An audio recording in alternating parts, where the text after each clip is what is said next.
Okay, now I have a big thing across the screen. I can't see anything. It just says, this meeting is being recorded. Yay. Hello, everybody, and welcome to this talk. Tonight, it's about neurodivergence and disabilities within the dog training sector. Natalie Kay and Tasha Atwood are here, and they are part of the newly formed SIT, or Social Inclusion Team, as part of the Association of Into Dogs. And we're absolutely delighted that the two of them are doing this. To explain a bit more, they will be talking about all the everything that's covered by this, and they will explain about our new rainbow ribbons as well and why they chose this beautiful unicorn colours. So I am not going to keep rabbiting on because I'm sure people are sick of listening to me and looking at me on Zoom at this stage. So I'm going to pass it over to these lovely ladies who are going to tell you everything there is to know about neurodivergence and disability in the dog training sector. We'll also be talking about service dogs or assistance dogs, depending on your location. So it's lovely to see you guys. Thank you very much. I'm going to hide myself now. Thank you. Thank you. Right then. So first of all, we've come across quite a lot of issues in the industry, haven't we, Tasha, in regard to access. Courses not being suitable for people with additional needs. And all people going to in person and virtually. There's been hurdles for people with certain disabilities that hold us back.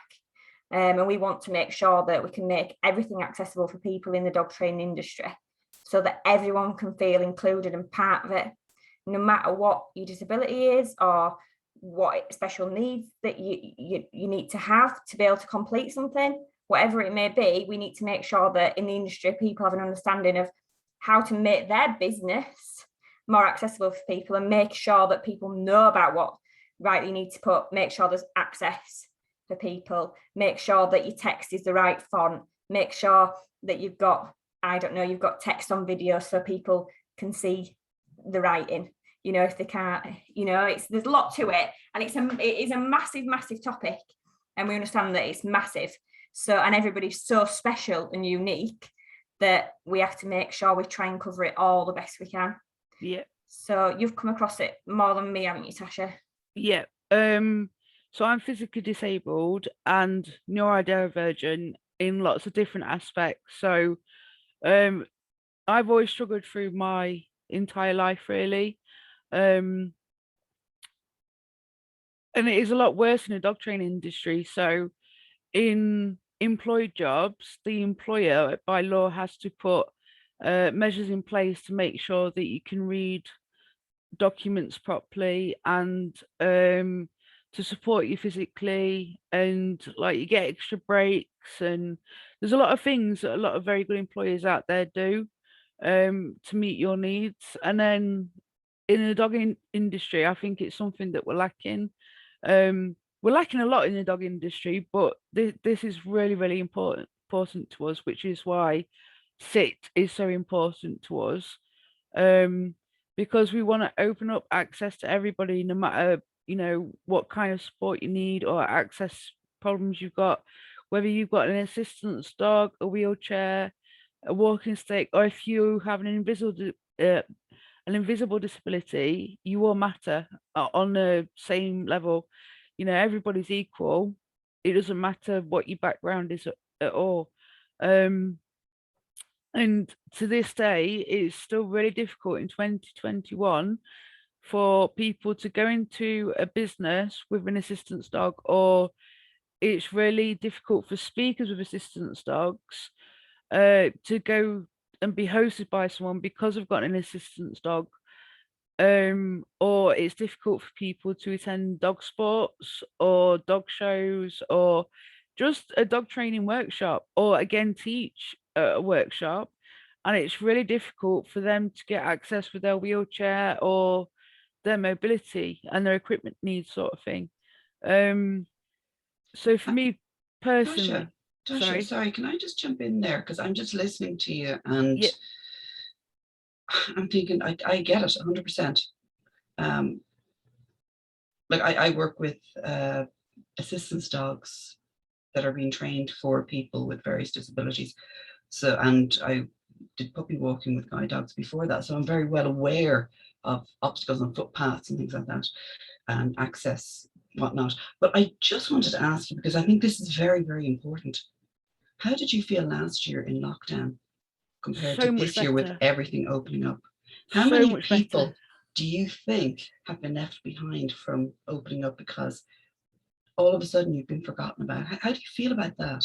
Really sad and anxious, and people don't recognize it. So a lot of people have just gone back to normal. That's how I see it. So it's like people have forgotten that there was ever a pandemic or that it still exists. And again, for a lot of us with disabilities, we can't have the vaccination because we're allergic to the ingredients, not because we're anti-vaxxers. So it's still not safe for us to go out. So there isn't any support from the government with continued shielding. But you know, everyone's gone back to normal, and then we're getting dragged into this world of, well, if you've not had the vaccination, you're an anti-vaxxer and you don't deserve medical support, which apparently neurodivergent and disabled people didn't anyway throughout the actual epidemic, and we wasn't going to be put onto ventilators anyway. But yeah, it's like we've just been completely forgotten about again, and where everybody was embracing virtual, now it's a massive problem and people want to socialize, lock down puppies. But as professionals, we know socialization isn't about puppy parties or a hall filled with dogs and just letting loose. Yeah. But yeah, and attitudes have changed massively as well. And it's kind of like, I'm all right, Jack, so we're not interested in you guys, sort of thing.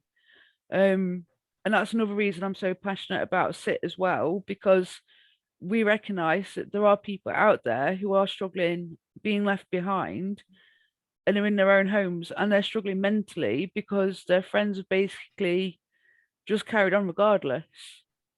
Yeah. It is a period of grieving. It's like if you've lost a loved one, be it a family member, a close friend, a pet, Yeah, where that absolutely. first 6 to 12 months after the loss is it's you're so fragile because you see everybody else moving on because it hasn't affected them as directly as it's affected you. Yeah, They're moving on and you're in this state of I'm good one day, I'm falling apart the next day. yeah, So, and a lot of people, I'm not even sure that the correct terms to use anymore. Is it the able-bodied people? yeah, Yeah, yeah, they're so happy to just move on and get out and start socializing and do this, that yeah, it's very easy to forget that what was kind of normal last year is kind of, well, we can forget about that. That was a novelty that we can move on from. And yeah, this is why, as you say, SIT is so important. It's so important to get this, your team, yourself, Natalie and Colin, out there helping others and just being there for people. yeah, It gives people a voice, and I think that's the hardest thing, because a lot of people are scared to speak up or scared to ask. So by SIT becomes a platform for people to have an opportunity to speak to people that we can relate to them, and we can say we've been there, we're here to help you, we can be your voice. Where do you want to go? Let's see if we can find a way for you to get there. yeah, And do that course or go to that event, and we can speak up for them.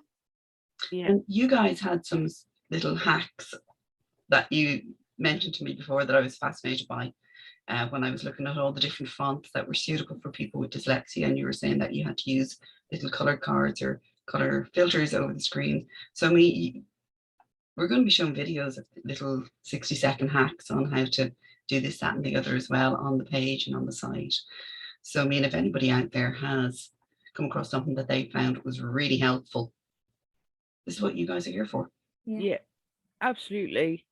And it's for me as well personally, like yesterday having 2 meetings. So both was about assistance dogs, and one's abroad, and then the person wanted me to come to Manchester to host a series of workshops with them. But because they're also disabled, they recognised that, you know, we're going to have to do it virtually because I can't possibly get there.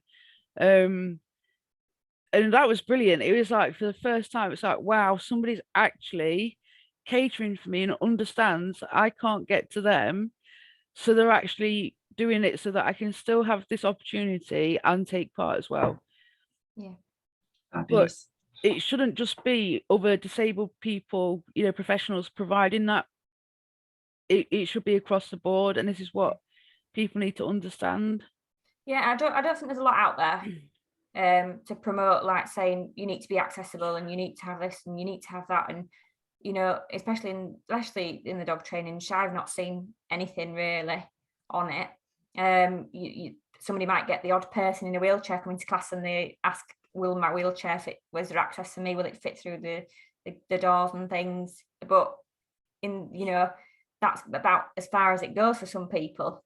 And there's a lot more to that, you know, there's way more to that. And whether that, and it can be in depth as getting into your venue, but what about your notes? Are your notes readable for somebody that needs, you know, have you got videos?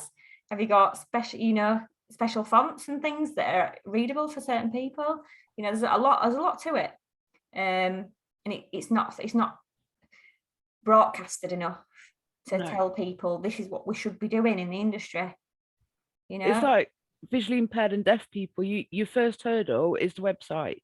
Yeah. So if your website isn't accessible, you shut that door on that visually impaired person straight away, because they can't read anything that you've written. So you might have an amazing website that you never considered to make it accessible for a visually impaired person, and you've lost a client straight away because you've not supplied, you know, accessibility for them. And then the same at class, if you're giving out handouts, how are you going to make sure that it meets the needs of somebody who's visually impaired or a deaf person? Yeah, I suppose with somebody who is hearing impaired or deaf, videos would be a big thing if you don't have your captions. Yeah. I mean, when you're training and you're talking on video, you're not always looking at the screen. No. So if they lip read, it was actually Colin brought that one up. Yeah. It was so important. Look straight at the screen and talk clearly. So, I mean, a lot of trainers, I'm just going to throw this out here, like if you come on and say, well, I think you should do this, this, and this to help these people, the trainers kind of go, well, it's costing me so much to rent this, do that. What are the little things, the most important things to begin with that are not going to cost the earth that people can do just straight up? Yeah. Change the fonts. Yeah. Make things a bit more accessible. Have an open field where there's kind of something that a wheelchair is not going to stuck in the mud, a doorway you can fit through. You know, what things do you think every trainer could implement now that would be such a bonus to everybody without singling people out and going, well, we just did this for you, because that's the worst thing anybody can do. Yeah. And even if it's in your description for your class saying we have wheelchair access, that's massive. Yeah. Yeah, that's massive. Just to have that in a description for a class, you can come here with your wheelchair. Yeah. And you can make concessions as well. So like Denise said, those of us that are disabled and, you know, we haven't been able to return to normal life, we're here. And if you can't possibly make expensive changes to your facility because it is not disabled friendly at all, you could reach out to us guys instead. Like my colleague said yesterday, she had a client and the behaviourist turned around to her and said, well, I can't help you because you're in a wheelchair. And that was it. And she never referred her to anybody else. And this client was distraught. And then she found my friend. But that's not okay. And that's definitely, you know, changing your attitude for a start costs absolutely nothing. Yeah. Changing the language as well, the words we use in general is so important. Yeah. I mean, didn't you posted that amazing image on the SIT Facebook page about autism? Yeah. I mean, that really struck a chord to an awful lot of people. And again, the message was all about the wording, yeah, and how it's perceived. Absolutely. Because in the autistic community, it grates us when people say, "Oh, you've got autism." It's not a disease. Yeah, It's a part it's of not the us. flu. Yeah, exactly, exactly. And if people aren't sure, because we are all so different, like I kept out of it, but there was a big thing about the autism colours changing or something. I can't remember the ins and outs of it, so I'm not going to say much to be then pulled up on it. Um, but some people prefer the old design and they prefer the jigsaw puzzle. But if you're directly speaking to somebody who you know is neurodivergent or disabled in whatever way, then ask them how they, as an individual, like to be spoken to, their pronouns, how they like to be addressed, and whether they prefer to be said to them like you have autism or that you are autistic. So you as an individual are autistic. And again, that costs absolutely nothing. Just to ask people their pronouns, how they like to be spoken to. That is a huge issue because a lot of people don't know how to approach that. Yeah, So it is down to just opening your mouth and asking. yeah, absolutely. Because you're not going to be in trouble for asking because you're trying to get to know that individual. Yeah, nothing wrong with asking, I think that's the scary thing. People need to be more confident with asking, and I think I think that it's the means we way have they to, ask. you The know, way they ask as well, it can be yeah, very off-putting. It yeah, can be insulting. Yeah, So I think people really, it is down to choose your words, choose your language, and ask politely and respectfully. yeah. A good way that I go about it with, and this is like way before COVID and all that kind of stuff, because I worked in care for quite a long time alongside dog training as well. I always just say to people, tell me about you. So it's an open question, and then they can share with you whatever they feel is necessary. Or some people have the stick man communication cards, and then that will say I have trouble verbalizing or I don't feel like talking today. So that gives them another kind of like power to communicate, and if they don't want to talk, then that's absolutely fine. um but again, stick man communication cards, they're a really, really big thing to support people. yeah, And some people even have it written out. They have all their details written out about their name, how old they are, um like their pronouns, what they do and don't like to be called, how they like to be addressed, and if they're autistic or deaf, whether they can stand touch. So if someone has to touch you on the shoulder, one of my deaf clients preferred that, but I've been really nervous of just thinking you can do that to any deaf person, because I know that not all deaf people like being touched, because they could also be autistic, or they could have PTSD or anxiety or some kind of trauma, which means they don't like to be touched. So Well, we, actually, we talk an awful lot about consent in dog training. Don't go up and maul the dog. It's all yeah, about, and yet we're the polar opposite when it comes to humans. yeah, I, as a puppy walker about 15 years ago with guide dogs, was standing at the traffic lights one day with the dog in his training jacket, waiting to cross, waiting for the lights to change. And this stranger came up behind me, grabbed me by the arm, and dragged me across the road in front of the traffic, stopping the traffic, thinking he was helping me. If I was blind and somebody did, I got an awful fright at the time. But if I was blind and somebody did, I could not imagine how traumatic that would have been. So people sometimes do silly things thinking they're doing something good. yeah, yeah, So that's another major issue. So again, you're looking at consent. We need to focus on that for humans as well as the animals.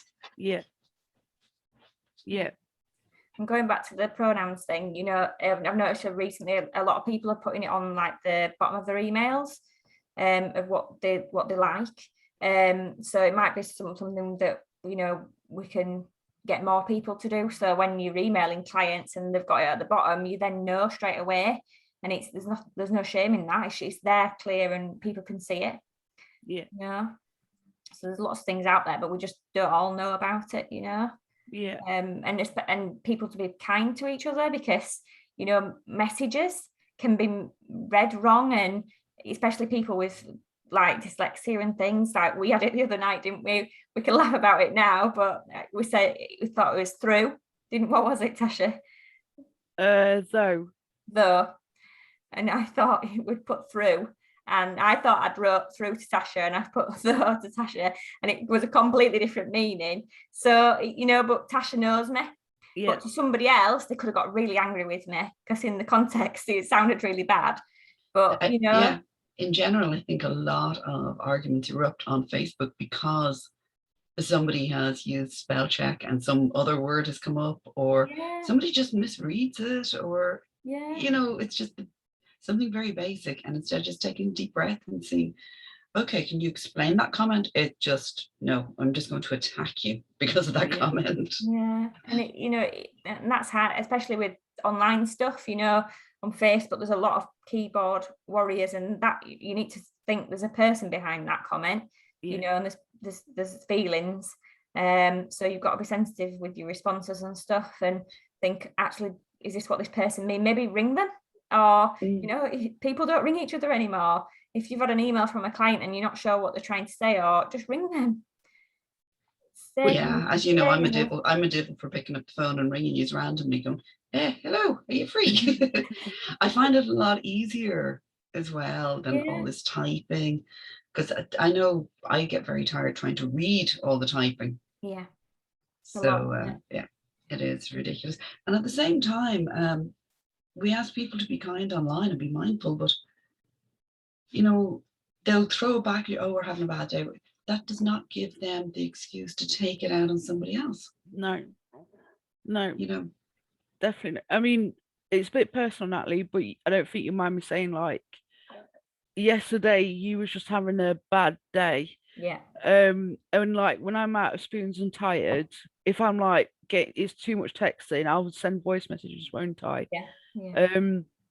But like last night I just turned around to you and I says, "You're just having one of them days, aren't you?"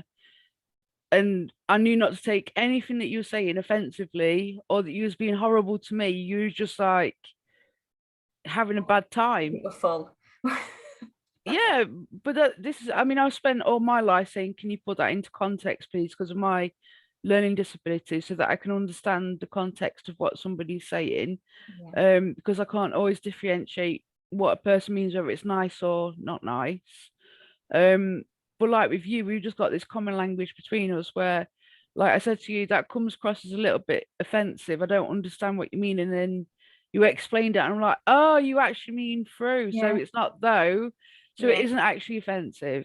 But it's just talking to each other. And it's just having like, it's not even a code, is it? There's no game to it or anything like that. It's just simply understanding each other. Yeah.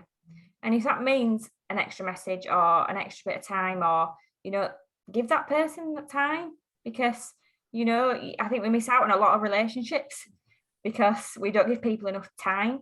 It takes people time, especially people with problems, or struggles. It can take them time to open up or tell you about that. So it's really important that we're patient with people more than anything.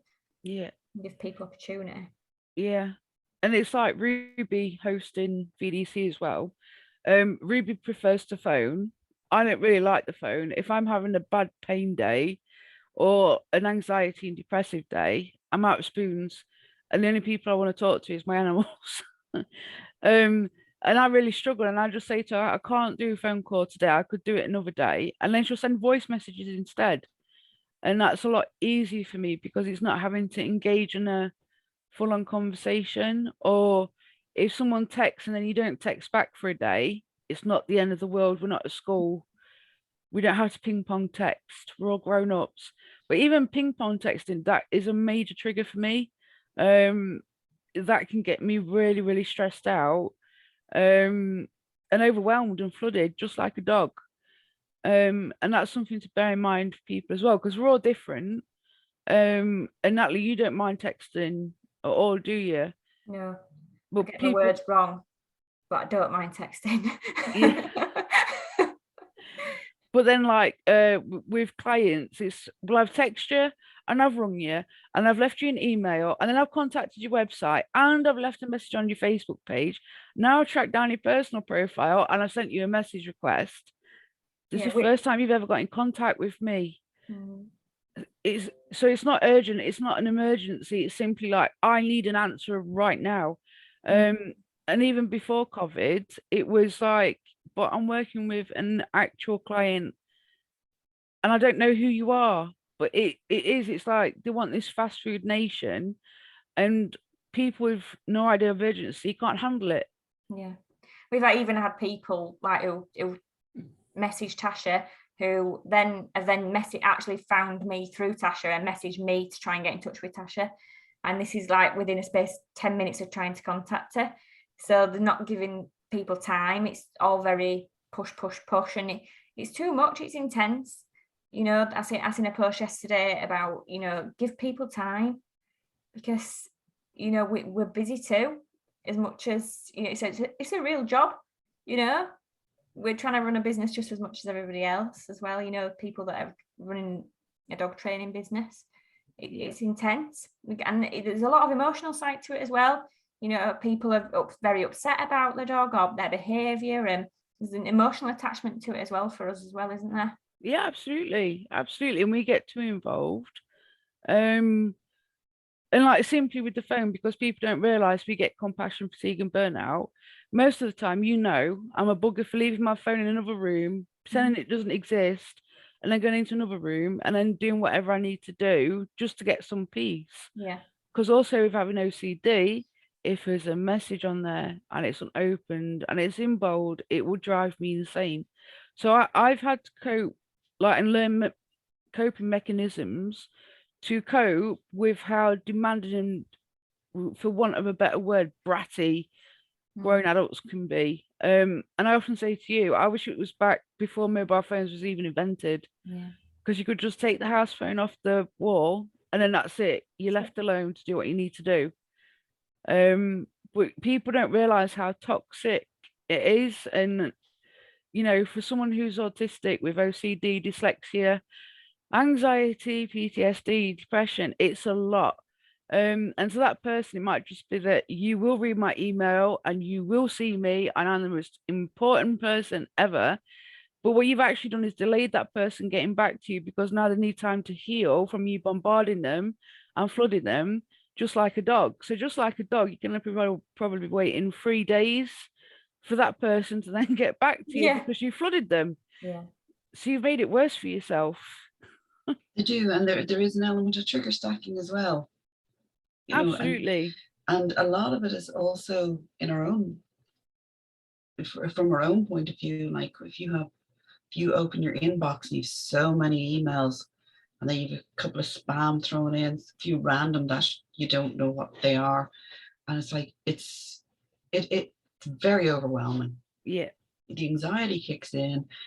With my mobile phone, I know myself, mine has this ding each time there's a message. I put on silent a lot of the time, because there's only so many ding, ding, ding, ding, dings I can get. Because as you say, like all these messages coming through nonstop, it's like, oh my God. And then you look and there's like 8 different people PMing you at once. And it's like, no, nobody can handle that. It's just ridiculous. And people, as you say, it's a fast food. It is. Everybody wants it now. People need to just step back and appreciate it's not going to happen now. Yeah. It's not going to happen. Yeah. You know, everybody's doing their best. Exactly. And it goes as far as people working, you know, when you're working with somebody as well, how long is it going to take to train my dog? I need them trained immediately. And then as somebody who's neurodivergent, who completely understand what that poor reactive anxious dog is going through, and you're like, it takes time, and there's no time limit, because your dog is an individual and it could take anywhere from 1 month to 6 months to a year to years, because this dog might need a lot of support going forward. So then that's trigger stacking again, because you put pressure on this person because you want a dog that you can just walk everywhere and probably shout, it's all right, they're friendly, which is how your dog got into the situation in the first place. And like, I have a stammer as well, and especially when I get stressed, or like, I find it easy to talk to Natalie, Denise, Colin, Ruby, Briar. But if you see me speaking to somebody I don't really know and who hasn't made me feel comfortable, I will stammer. And people have even took the mickey out of me in front of my face, stammering, and repeated back what I've said to them, but stammering, and they find it hilarious. Well, I can't cope with that at all, and I shut down. Yeah, no, that's uncalled for. I mean, that's, you know, even 5-year-olds have more cop on than that. Yeah. Yeah, that's. I think sometimes as well, the older the people are, the worse they can be in situations like that. Yeah. You know, and you do get some comedians on TV who would have a stammer and they make a joke out of it. So they normalize it, and then people think it's okay to make a joke out of it.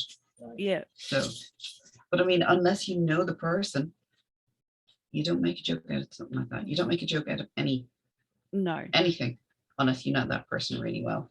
Exactly. Because there's quite a few accounts on TikTok as well with people with Tourette's. And they've gone on that platform, the worst platform in the world, in my opinion, but to educate and show others what their daily lives are like. And it's absolutely horrific.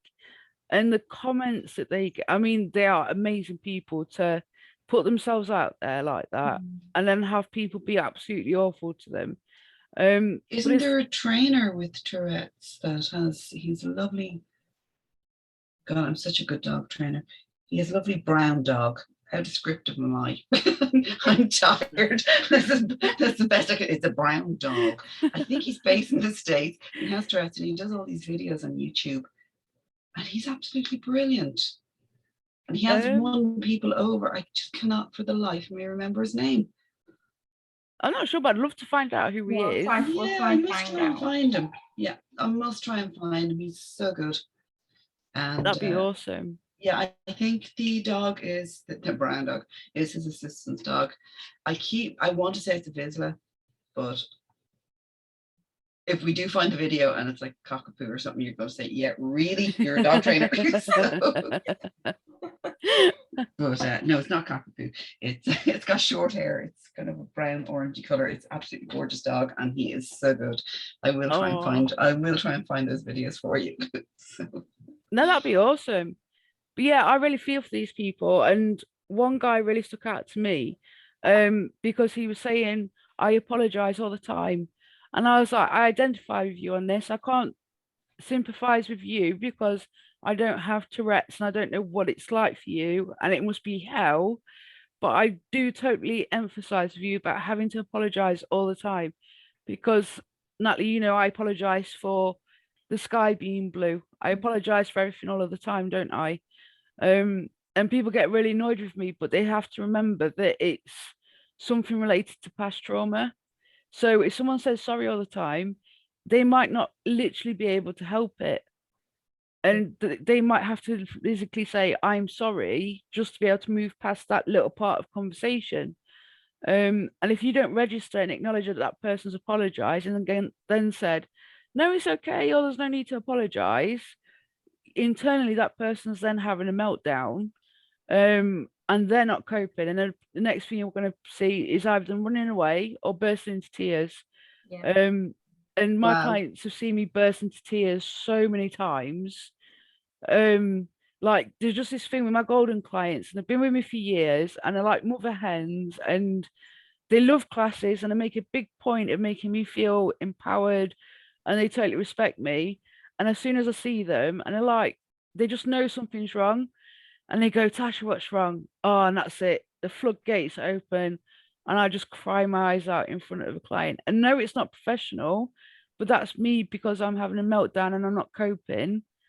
And then like that client will say to me, can I hug you? Because I don't like to be touched.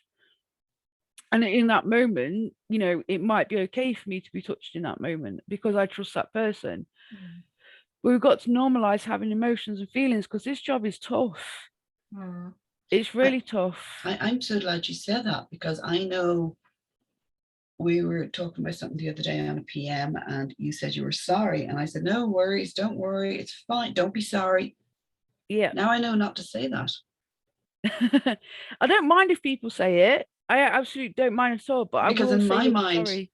There was absolutely no reason for you to be sorry. But now that you've just explained why you said it, I'm thinking, oh God, what have I done? And it's No, like, no, oh, I no. shouldn't have said that, because I tend to, like, I don't like people constantly saying sorry, because they shouldn't have to say sorry. But if it's something that they need to do to get past something, go for it. Yeah. I'm so glad I know that. That is such a gem to remember. That is something I've learned today that I will not forget. So thank you for opening up and explaining That's that. all right. I think this is why it's so important for sit as well and to do these talks, because you can't unpack and unload everything as soon as you meet someone or starting to get to know them, especially in a professional capacity, because we're all so busy. Yeah. And you can't say, here's everything that's wrong with me. I'm just really, quirky. Yeah. And if I'm a little bit odd, then you know why, because you can't Here's my use that. instruction manual. Yeah, exactly. This is how to cope with me. But that's the thing with our friendship, isn't it, Natalie? It's unfolded over time, and as we've got more comfortable with each other, then we've just learned about each other's quirks and how to be with each other. But straight from the off, we both just knew that we both had anxiety to some degree, didn't we? Yeah. I think it might be worth saying how we met. So me and Tasha met on a course in York, didn't we? Yeah. For the first time, probably maybe 3 years ago now, 2 or 3 years ago. Longer than that now. Yeah, maybe longer. It's going to be knocking on 4 years soon. Yeah. So I think I was already sat down, wasn't I, Tasha? Yeah. Yeah. So I seen Tasha come in and I offered the seat next to me, didn't I? Yeah. You want to sit next to me? Because I could see that she was like looking round.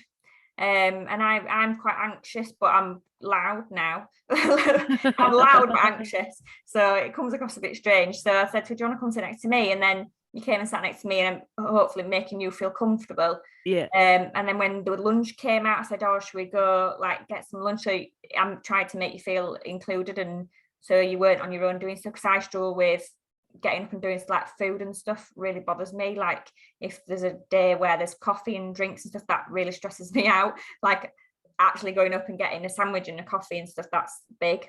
And Tasha's similar. Yeah. So like, oh, should we get some dinner? And we managed between us, but it was nice to, we had that instant connection, because I'd been loud in the first instance. Oh, do you want to sit next to me? 'Cause if she said no, all right, fair play. But I just, you know that you can sort of see it in certain people. Yeah. I think you could tell I was going to bolt. Yeah. Yeah. You got to look around you in a room, and if there's that one person who's looking a little bit worried, don't be scared to shout up and say, "You all right? Do you want to come sit here?" Or That's a big help. Really interesting. What you're saying about you don't like going up and getting coffee or a sandwich. I mean, I if it's food I like, I will eat like a Labrador. So I really don't want people watching me eat. So but what do you think, like at a workshop or conference or something, what could be done to accommodate that? Oh, what could be that's a big one, isn't it? Yeah, what could be done to get over that? Because you're always, I mean, if you're anxious and you're going to drink coffee and then you slurp it, or you laugh and it comes out your nose, or you spill it or something, you're so focused on what you could do wrong. Yeah. So, you're almost afraid to drink it. But I mean, what can we do? I mean, if we're running a class for anxious or reactive dogs, we put screens in between them so they can't see each other. Yeah, I think at that point I'd been to that venue a couple of times before Tasha, so I'd already got myself a little bit more comfortable with going and getting something, because I'd been there like 2 or 3 times beforehand. But sometimes it's easy if you like stood next to someone and you like what you're getting, and they're kind of doing the same things as you, and we just sat together, didn't we, and I did his own thing. I think a lot of it is the staff as well, because they just want to rush you along. What do you want? I don't know. What have you got? Well, it's there. You do, and then it's scribbled in some fancy writing on a blackboard behind them that you can't read. It's like, what is that? Something so you don't know. No, exactly. I mean, something that would be helpful, because again, I've done it all my life because of extreme social anxiety. And the school used to do this for me. If you could wrap food up and you ask them beforehand, before Yeah. the event, what they can have. You get a little If you bag. can wrap the food up, put it on a paper plate, put it in a Yeah. corner for them so they can run outside and not have anybody watching them eat, then that'd be better, because I've gone a lot of my life skipping food altogether and not eating Yeah. because of being scared of food, basically, and people. And I'll say to Tasha all the time, I'll get to like 8 o'clock at night and I'll say, I've not eaten anything yet today, because I've not had an opportunity to be away from somebody to have something, or like it's just not happened because I've just been too anxious, or somebody's come in, and it just, like, especially on if I have classes and stuff, I tend not to have anything. It'll get to like 8 o'clock and she's like, you're hungry, go and eat something, and she knows straight away that I've not had anything to eat all that day. Yeah, you see, it's these little things. These are the little basic things. You're not trying to make a global change and say, you have to widen doors to allow dogs and wheelchairs. You have to do this. No, you have to start at the basics. Start at the grassroots. Yeah. Have a set menu that goes out a week in advance. Put food aside. Yeah. Have a green area or a space or somewhere that you can actually go privately. These are the little things that I was asking about earlier. Like, where do people start without changing everything or coming back and saying, oh, that's going to cost too much? It's not going to cost anything No. to do these little things. 5 minutes to wrap a sandwich for somebody and put it to one side. Yeah. Sometimes it's easier saying you're intolerant to something because they make you a special meal. Yeah, exactly. Or saying you're vegan, I'm going to get shot for that one. You get a special meal and it gets put to one side because that person's got an allergy to something, so it's completely separate, and that's your meal and that's it. Sometimes it's easier. Yeah, that's just it. I mean, when you go to these things, they do ask you your preference. Do you want? It's normally food. Yeah. Vegetarian, vegan, like they're completely different. So, it's not that big a stretch to just say other and then let the person privately explain. Exactly. Because it was like Canine Principles. It was a 3-day conference. I was a wreck. Oh my God, you remember, Natalie? At 3 o'clock in the morning, driving up to Scotland because even at the last minute, I wasn't going. And it was in this big cinema. And there was all vegan food out everywhere. And it's like, oh no. And there's supposed to be 2 friends coming who didn't come at the last minute. So my neurodivergent friends didn't come. And I was all on my own, and I was just a complete and utter wreck. And it's all vegan food, and it's like, but I'm autistic and I have to eat certain foods, and I can't eat vegan food because it's not, I haven't tried it. Oh, I don't know if I'm gonna like it. And all these people crowding around the tables, and it's like, right, there's a shop over there. I'm gonna scoot in there, stare at the floor, play my fidget spinner, get something to eat, run out, go and hide, eat, and then I'll come back. And that's when I first met Claire Staines and made friends with Claire. And Claire was lovely because Claire just speaks to you. Claire she's fabulous, and I'd say she really helped you out. I mean, absolutely. It's all well and good accommodating vegans or vegetarians or meat or whatever, but just not giving you a choice is wrong.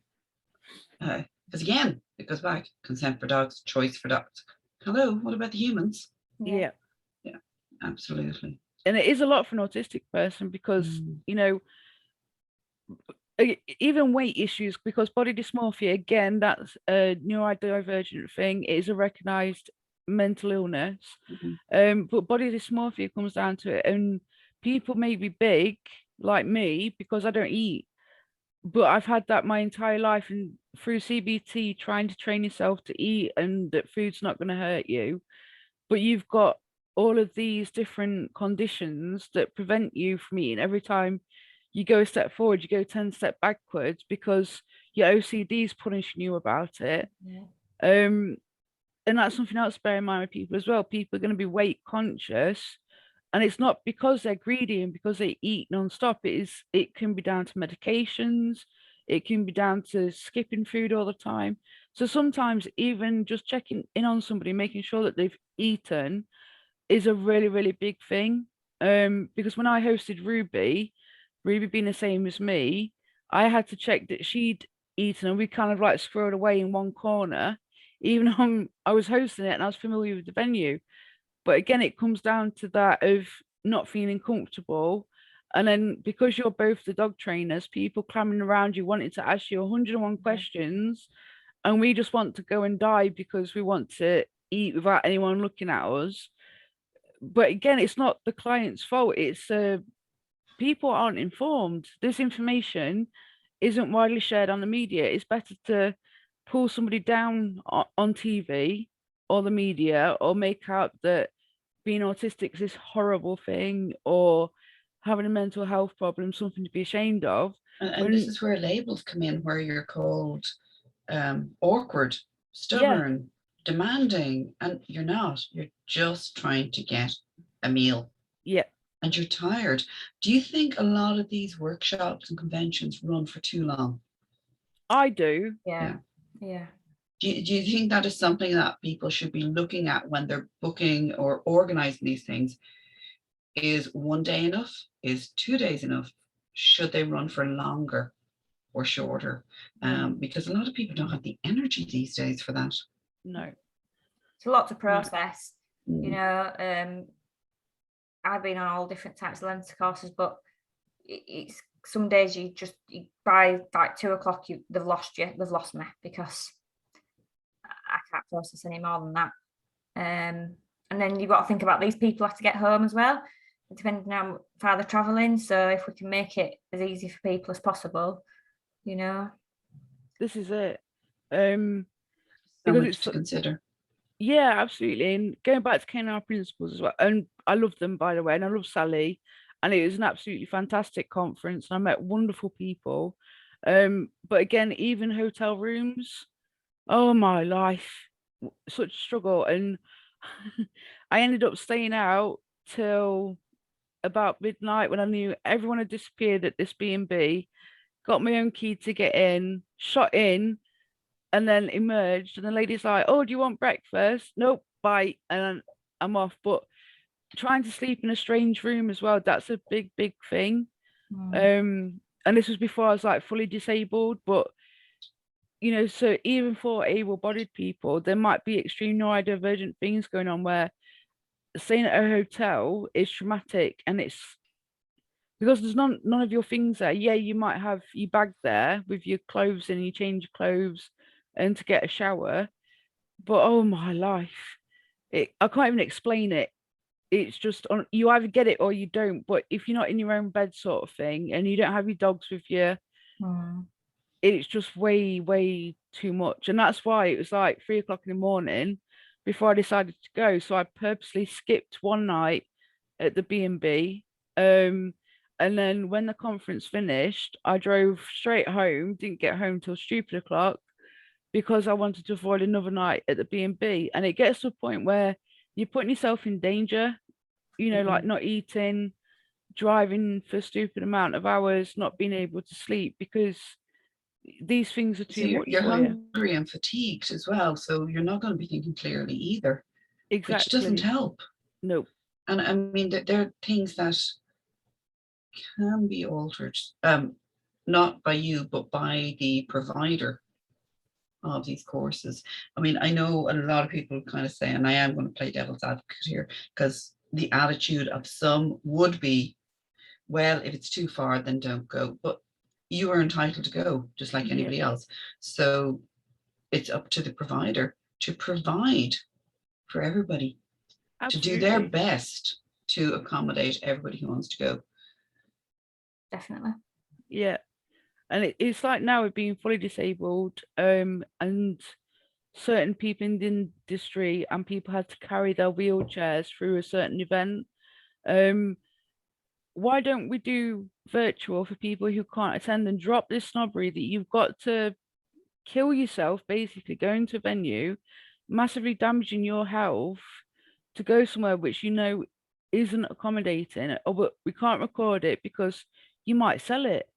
But there's platforms where you can make sure it isn't recorded. If you can't trust a professional, which is crazy anyway, you can get platforms where it can't be recorded, or you control the streaming yourself, sort of thing. Yeah. And I've had workshops here, and I've had long distance clients in Cornwall and Scotland, and they couldn't be in my workshop because that would be insane. So instead, they got a webcam on Skype before Zoom of the entire workshop, and they got to participate just like anybody in the room itself. And it's not a big deal, you know. And one of those people, she's neurodivergent, and she struggles to go out at all unless it's just walking her dogs. So even if it wasn't for her living in Scotland, coming to my workshop, that would have been hell for her. Yeah. Yeah, and I think we're coming up to the hour at this stage. So I just want to kind of remind everybody as well that if you want to hear more from Tasha, and I think Ruby as well, and maybe Amy, they're all going to be speaking at Geek Week, which is in November. It's PPG, and co-hosts include the Association of Inter Dogs, the lovely SIT committee, PPGBI, PPG Australia, and APDT Australia. So please check out geekweek.rocks, because Tasha does have, she is one of the presenters there. And this is one of those things that you can't access unless you paid for it. You can't share the video. So as you've just been talking about, it can be done. Yep. Because we're doing it. You know, we are doing it in Geek Week. That's how it's done. Yep. So I mean, that makes life a lot easier for so many people. So I don't see why it can't be done to reach a wider audience. Exactly. So is there any message you want to give anybody and everybody out there, apart from buy our unicorn ribbons, because they are so cute? I know. I'll get a ribbon to show everybody. Yes, show everybody your ribbon on the little gift card. So these tell us about them. I'll hold the ribbon up so you can see. They are lovely. Tasha, do you want to tell us about the ribbon? Because between yourself and Natalie, you came up with the idea for the colours, and you had a really strong reason as to why you chose that. Yeah. So I skate TikTok a lot. Because it's not Facebook, there's no writing, and you can just scroll past if you don't like something. And somebody said that green ribbon represented people that was in asylums back in the 1800s. Well, I can't just take anything on face value, so I have to go and research it and make sure there's lots of credible sources. And I was like, Natalie, this is wrong. And I was so angry, wasn't I? Yeah. And I was just like, the green ribbon that's supposed to be ours for mental health is actually taking the mickey a little bit, because it's a green ribbon to mark people for asylums. And I pulled a list of the reasons that somebody could be in an asylum, and you didn't even have to be neurodivergent. You could have been escaping an abusive husband. You could have enjoyed reading. You could have had. It took very little back then to have what they called brain fever. Yeah. And lock you up. So yeah. Yeah, but the reasons were absolutely crazy. And just the things that these people must have gone through. I mean, obviously, because of having mental health, and at school I studied asylums a lot anyway, because my GCSE was in history, which meant we had to do medicine through time, and asylums really disturbed me for obvious reasons. But the torture, the death, the abuse that went on in these places, and then we're being told it's okay to wear a ribbon that represented so much, you know, this day and age we'd all be up in arms about it. Yeah. And I'm so glad that asylums are shut down, but it doesn't feel right to wear green and, you know, honor these people's memories, whether they were ancestors of ours or not. They were still people at the end of the day, and we shouldn't continue the abuse by wearing the color green. So we started talking about different colors that we could do, and I was like, unicorn. Yeah. I was like, but we can't put a unicorn onto every ribbon, because that would just be. She wanted to, Denise. It's okay. Unicorn has a completely different meaning. There are unicorn emblems out there, and I looked it up because I know we were discussing it, and something caught my eye, and I thought, yeah, we're not going to go down that road. So I'll give you a laugh. you probably think, oh, bloody rocker. I was looking up, because when I'm drawing things, I always use reference, and I was sitting there Googling away unicorn. And I was sitting there for about an hour and a half, 2 hours. Going, can't find a decent bloody photo of a unicorn. Can't find a clear photo of a unicorn. And then I thought, I am Googling a photo of a unicorn. What the hell? So there you go. That's why we've no unicorn yet. I couldn't find a good photo. Oh, yeah, because unicorns, they represent a lot of neurodivergent, and we like the unicorn plushies. And Yeah. I think unicorns represent an escape for us. And I was like, but then we can't put all the color schemes of every neurodivergent, everything, because it's just going to be absolutely insane. And there was like rainbow, but as well as supporting the LGBTQ plus community, we can't use a rainbow because we don't want to take anything away from pride and everything that the community has worked so hard for in their own right. Because even though like the talks labeled inclusivity, we're just one section, and there's lots and lots of different parts of society that have their own form of inclusivity, and we wouldn't dare speak on things that, don't affect us directly, sort of thing. It's so difficult when you are kind of very, very well aware and respectful to everybody. You don't want to step on toes, but I think you chose really well. I mean, you have this beautiful pastel rainbow coming through. Yeah. And each one of the ribbons, because you are actually hand making them, or hand tying them, they're unique, just like you guys. Yeah. So it represents. That's why it's important. It's not like we're just bulk buying off Etsy or Amazon or AliExpress or something. Each and every one of these. Yes. With my own fair hands. Yeah. And every single one is just that a little bit different. But it represents. I love about them. Everybody's an individual, and the rainbow colours means we've encapsulated everyone's colours for every neurodivergent disability, as well as the LGBTQ plus community, without offending anybody or taking it away from anybody. And it's important to be individual, and then Denise has made the really nice cards to go them as well. And it's about acceptance and awareness. It's about everything. So this is what it looks like. It's actually ribbon, and it comes in a lovely card. And we don't want to replace the green ribbon. This is a brand new ribbon, because we're not we're not the people that shout "be kind" and then actually we're not kind, and we don't use the hashtag. Yeah, that's because you're shouting at people. Yeah, that's because you're shouting at "be kind." Yeah.